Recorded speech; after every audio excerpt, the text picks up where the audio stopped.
Hello and welcome to WION Live Broadcast from London. I'm Ollie Barrett, and in this bulletin we'll bring you updates on stories developing around the world. Our top story for today comes from Afghanistan, where the Taliban has captured over 120 districts in the last 2 months. But now it's facing a counter-offensive from Afghan forces.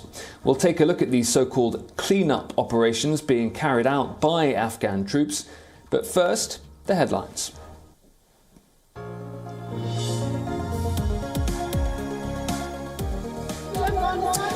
Dozens of women in Afghanistan's Ghor province take up arms and march through the streets, pledging their support to Afghan security forces and protesting against the Taliban's violation of women's rights.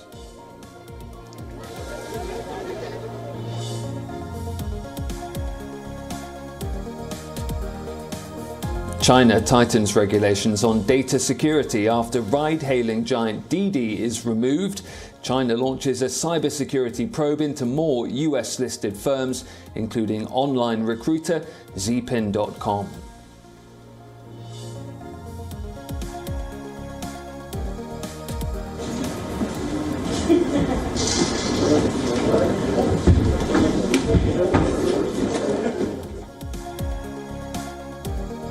South Africa's former president Jacob Zuma refuses to surrender by a court-set deadline and compares the Constitutional Court judge to apartheid-era rulers. Zuma was sentenced to 15 months in jail for contempt of court.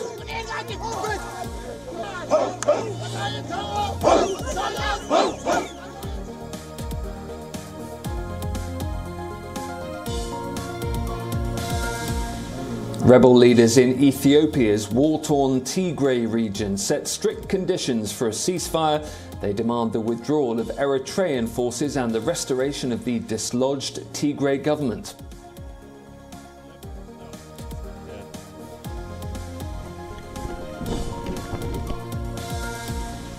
Amid massive protests, Chile installs a new 155-member body charged with writing a new constitution. An indigenous Mapuche woman will be the lead architect of Chile's new constitution.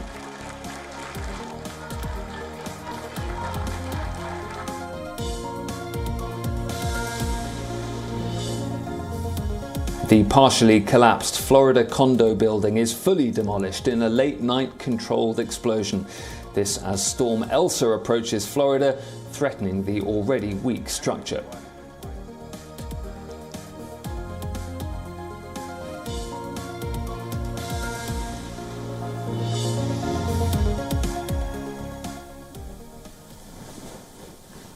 We start in Afghanistan, where in its violent push for power, the Taliban is making ongoing moves to take more and more territory. But the Afghan military is geared up to resist the insurgency and has killed over 200 Taliban militants in clean-up operations. The Taliban's insurgency is gaining momentum. And in the last 2 months, at least 120 districts have fallen to the Taliban, mostly in northern and northeastern Afghanistan. After losing ground to the Taliban, Afghanistan government forces are planning a counter-offensive in the country's northern provinces.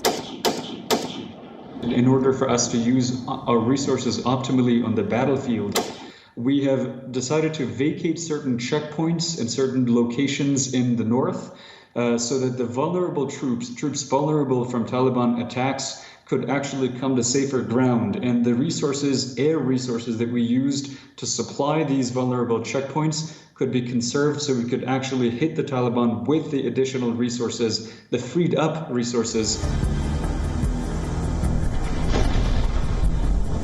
The terrorists made massive overnight strides through northern Afghanistan, leading to several hundred of Afghan forces fleeing across the border into Tajikistan as Taliban fighters advanced towards the border. According to reports, several Afghan military personnel have crossed from Afghanistan's Badakhshan province. Faizabad is feared to be the first provincial capital to be taken over by the Taliban. This has led to many senior local officials from the city escaping to Kabul. There have been cases of Afghan army, police and intelligence troops surrendering their military outposts, and officials have blamed the recent gains on the poor morale of troops who are mostly outnumbered and left without resupplies. Today, in the last hours, special forces and commandos arrived in Badakhshan. We will start our cleanup operations soon to take back the areas which have been lost. To suppress the Taliban's insurgency, Afghan military is moving forward with its cleanup operations. Over 250 Taliban terrorists have been killed in a day. Yesterday, the Taliban captured a key district in Kandahar province, Panjwai, after fierce fighting with Afghan government forces. After the takeover, the secretary of Kandahar's governor was killed when a bomb attached to his car blew up. The fall of Panjwai is significant for the Taliban as the province of Kandahar is the birthplace of the Taliban. The Taliban's leader, Hebatullah Akhundzada, hails from Panjwai. The confiscation of Panjwai has sent scores of families fleeing their homes.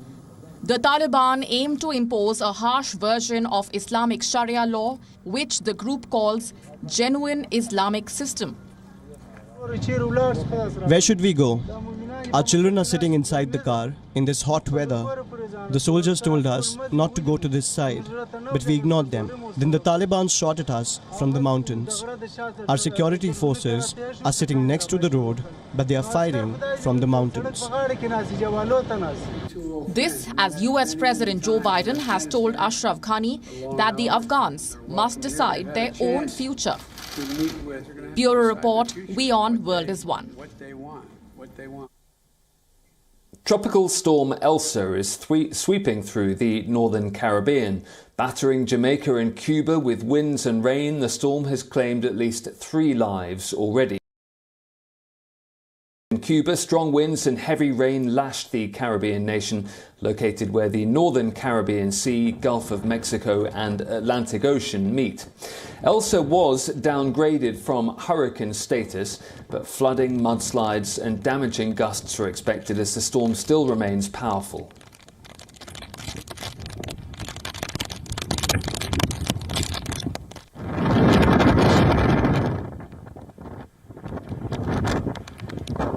Elsa's center has been over eastern Cuba. The US National Hurricane Center reported maximum sustained winds were near 60 miles per hour with higher gusts. The storm will bring 5 to 10 inches of rain to Cuba, with some spots getting up to 15 inches. It's now creeping north towards the United States. The Miami-based NHC warns the rain may lead to scattered flash flooding and mudslides, some of which could be significant. Elsa was forecast to head toward the Florida Straits on Monday and then move near portions of the west coast of Florida on Tuesday and Wednesday. The forecast suggests strong winds could potentially enter the area later today.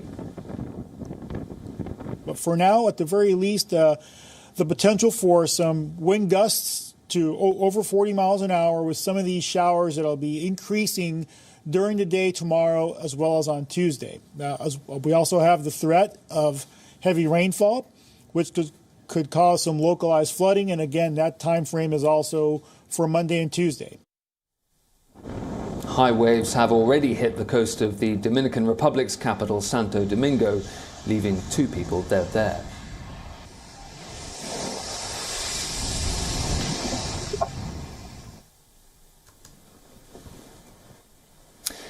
The Surfside building in South Florida that partially collapsed on June the 24th has been brought down completely by authorities in a controlled explosion. The June the 24th collapse has left at least 24 people dead, while the search for 121 missing people continues. On June 24th, a part of this South Florida condo building collapsed. No one was rescued alive since the first hours of operations. Remains of 24 people have been found and 121 still remain missing. This has been a horrendous tragedy for Surfside, for these families, for the world. And after 10 days of search and rescue operations, the damaged remaining portion of the condo building was brought down. This comes ahead of the possible arrival of a tropical storm Elsa. As far as this demolition, it was picture perfect. Exactly what we were told would happen happened. It's clean. There wasn't even debris on Collins Avenue. It was amazing. We were able to get out there really fast and all clear for the crew to get back out on the mountains and continue the search. The demolition crews set off explosives. The building then began to fall, one floor after another, cascading into an explosion of dust. The crew will now resume search for victims.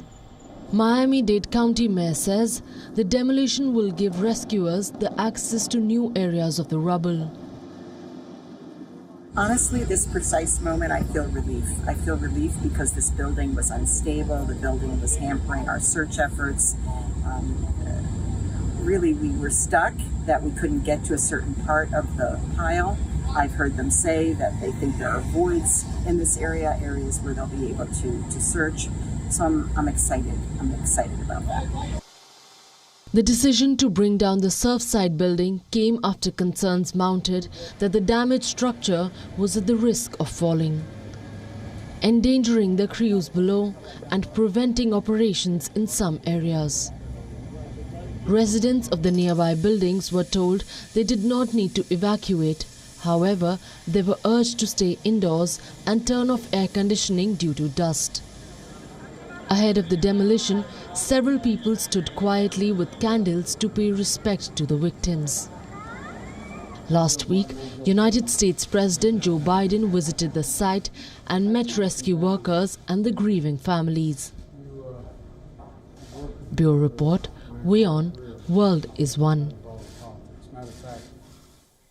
To the war-torn Ethiopian region of Tigray now, rebel leaders on Sunday said they've accepted a government-declared ceasefire in principle, but laid down strict conditions for it to be formalised. The rebel leadership has demanded a full withdrawal of Eritrean troops and Amhara fighters from Tigray region before it can engage in any talks with the federal government. They've also called for the restoration of their dislodged Tigray administration as one of the several preconditions for potential peace talks. Sunday's statement said the Tigray People's Liberation Front would accept a ceasefire if Abiy Ahmed's government guaranteed no further invasions in the region. Tigray fighters last week recaptured the regional capital of Mekelle, held by the Ethiopian army since November. In response, Addis Ababa immediately declared a unilateral ceasefire, saying it would prevent clashes. But this was dismissed as a joke by the rebel forces, which vowed to continue their fight against federal troops. Tigray has been the focal point of deadly clashes in Ethiopia since last November, when Prime Minister Abiy Ahmed sent the federal army to topple the separatist leaders there. The 8-month-long war has caused a severe humanitarian crisis in the region. With over 400,000 people now facing acute famine, the crisis has sparked concerns among the global community.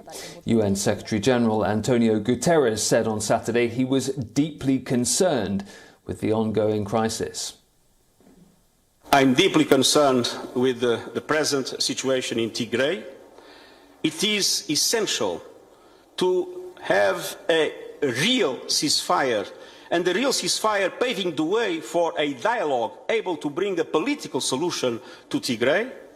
The presence of foreign troops is an aggravating factor of confrontation, and at the same time, full humanitarian access and restricted humanitarian access must be guaranteed to the whole territory, and the destruction of civilian infrastructure is totally unacceptable.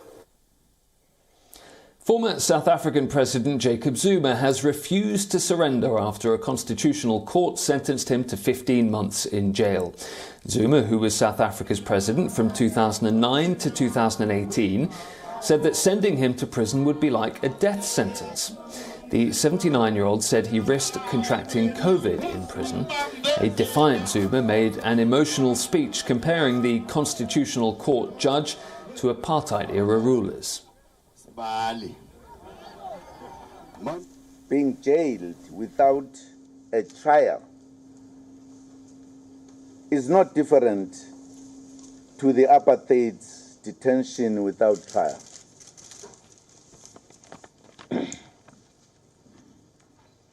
Fourthly, I believe in the rule of law.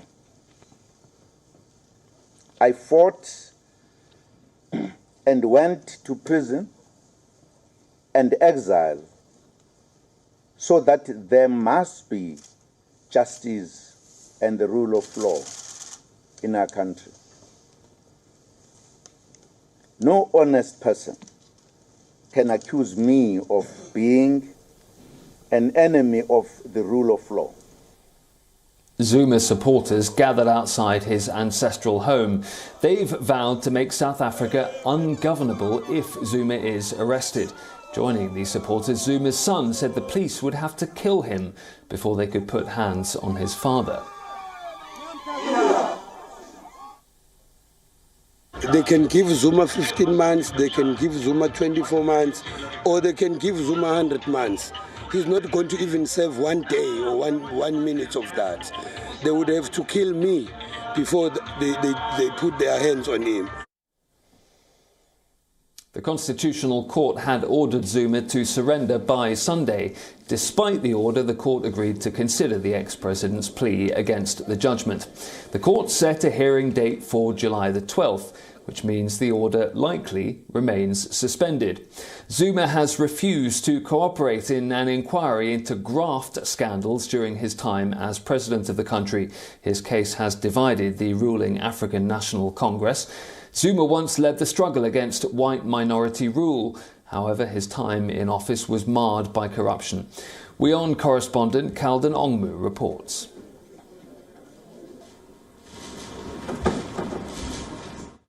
The last few days, South Africans have been glued to the television and social media platforms to see what is unfolding at Nkandla, which is former President Jacob Zuma's homestead. Hundreds and thousands of Jacob Zuma supporters have flocked in Nkandla to show their support to the former president, breaking COVID-19 lockdown protocols. Former president addressed the nation on Sunday evening on matters related to the Constitutional Court judgment. Zuma said that sentencing him to jail during the height of a pandemic at his age and his ill health is the same as sentencing him to death. Few legal experts are of the view that even though Constitutional Court agreed to hear former president's rescission application, Zuma should have still handed himself over to the police on Sunday following the court's order. Zuma has also filed an urgent application at Pietermaritzburg High Court to stay the execution of the Constitutional Court. It will be decided on Tuesday whether the judge has jurisdiction to decide Zuma's urgent application to stay or interdict his arrest. And if the judge decides he or she does not have the jurisdiction, the case will be dismissed and Zuma will have to be arrested on Wednesday. This case is an unprecedented case. Legal arguments will be presented on Tuesday, but whether it's going to be successful, it still remains to be seen. This is Kalden Ongmu from Johannesburg, South Africa. For WION, World is One. China has intensified its crackdown on US-listed tech firms. The country's cyberspace watchdogs opened a probe into online recruiter Xipin, truck-hailing app Hushbang and Yun Man Man, which is also a truck-hailing app. The probe comes after the Cyberspace Administration ordered a suspension of app downloads for Chinese ride-hailing giant Didi Global Inc. The app-based business will not be able to register new users until the probe ends. In a statement, the Chinese cybersecurity watchdog said investigations have been launched to prevent national data security risks and to safeguard national security. All the 4 firms recently went public on the US stock market. The companies are set to incur major losses due to the ban on user registration. One of the affected firms, Xipin, is China's largest online recruiter.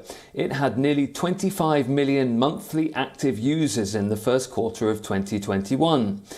China has been rolling out strict measures to control the technology sector.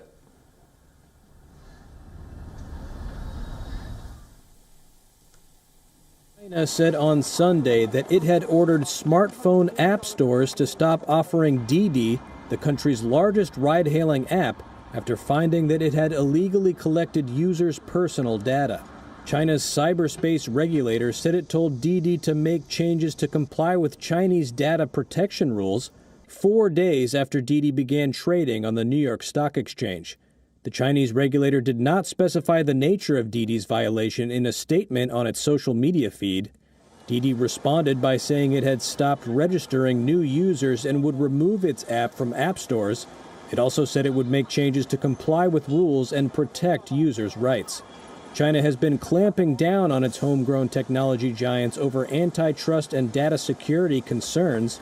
Didi made its trading debut in the U.S. on Wednesday in an IPO that valued the company at $67.5 billion, well down from the $100 billion it had hoped for. On Friday, China announced an investigation into Didi to protect, quote, national security and the public interest, prompting a more than 5% fall in the price of its shares. Amid clashes between police and protesters, members of Chile's new constitutional body have been sworn in. And leading the efforts will be a Mapuche indigenous woman. Mapuche is Chile's largest indigenous group, which in the past have struggled to have any representation, in Chilean politics. Y la señora Elsa Loncón, 96, referencia.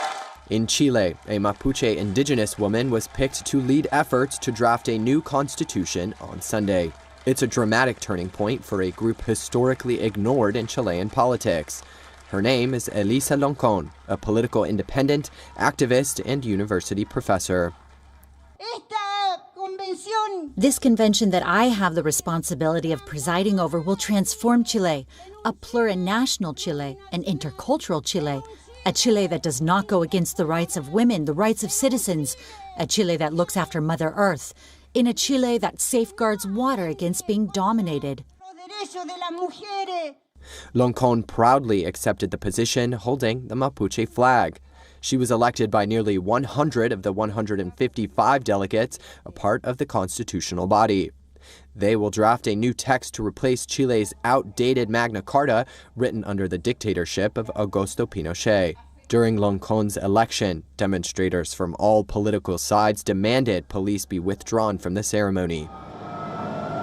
Clashes delayed the day's events and underscored deep divisions that still simmer from protests that began in 2019 over inequality, protests that grew worse in response to police violence. The constitutional delegation has vowed to address water and property rights, central bank independence, and labor practices. It's made up mostly of independent and leftist politicians, some with roots in the protest movement. Conservatives backed by the center-right government make a smaller share of the group. Next to Italy, where there's a growing trend for young people to leave rural areas. The country's suffering a demographic crisis, with youth unemployment at 33.7% as of June.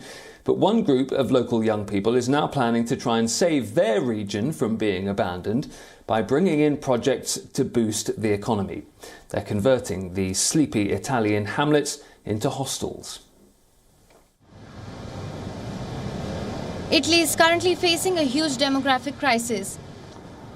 With an aging population and high youth unemployment, the country's young people are deserting rural areas.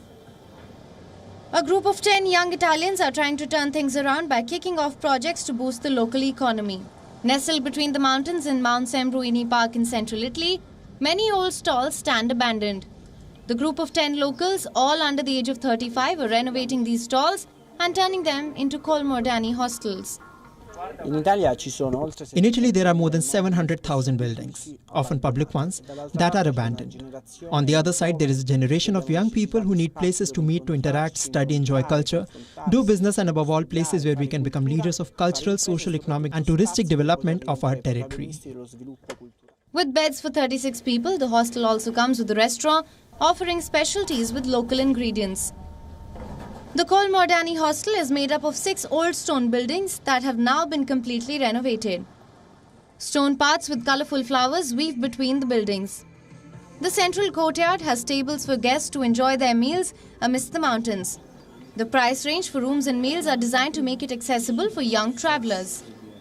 It seems to me an excellent idea, also because this area lends itself and deserves it, because the countryside is beautiful with such beautiful colors.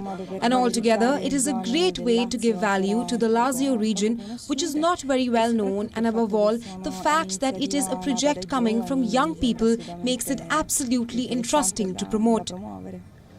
For funds, the group submitted a bid in a competition organized by the Lazio region that has allocated €6 million for such projects. As of today, in this place, there are around 10 young people, all of them from around here, all of them from Trevi near Lazio, and so we are helping to stop the depopulation and the departures that have been going on in the past few years. And above all, we are giving the opportunity to these young people to learn professions that these days have been forgotten. And today, it is more difficult for young people to find this kind of work. There are a total of 16 abandoned buildings, including castles and monasteries in Lazio region. Some of them have been transformed, some are still in the process. 9 of them are hostels like the Colmordani. The Lazio region has united these two elements. We have invested €6 million. We have asked the local communities, the public parks, the public organizations in the region to propose their abandoned buildings and to transform them into hostels or tourist centers. In 2020, Italy recorded over 400,000 births, the lowest since its unification in 1861. The country has the world's second oldest population. The project is one of the first major attempts to fight the population trend and high youth unemployment, which stands at 33.7% as of June 2021. Bureau Report WION, World is One. That's all we have time for on today's WION Live broadcast from London. Do join me here at the same time tomorrow. I'll leave you with these pictures of Colombia celebrating Pride with its streets painted in rainbow colours. Stay tuned to WION for more global news and updates.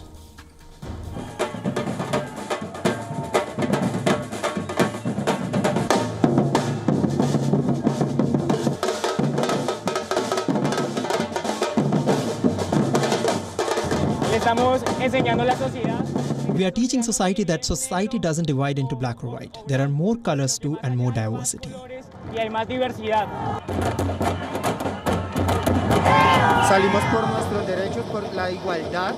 We have come out for our rights, for equality for all people. We are all the same, regardless of our sexual orientation. There are many crimes that are homophobic and xenophobic. We have come out to raise our voice and to say we are here, we are part of society, and we are a community.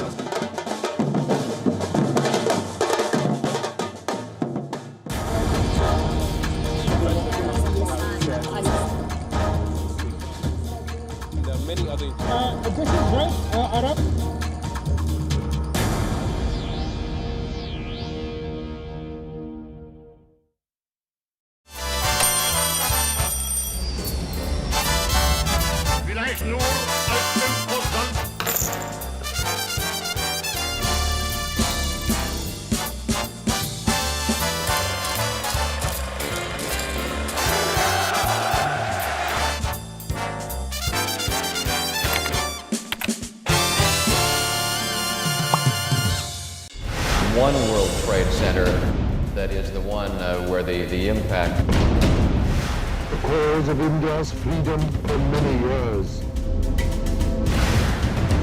I, Joseph Robinette Biden Jr.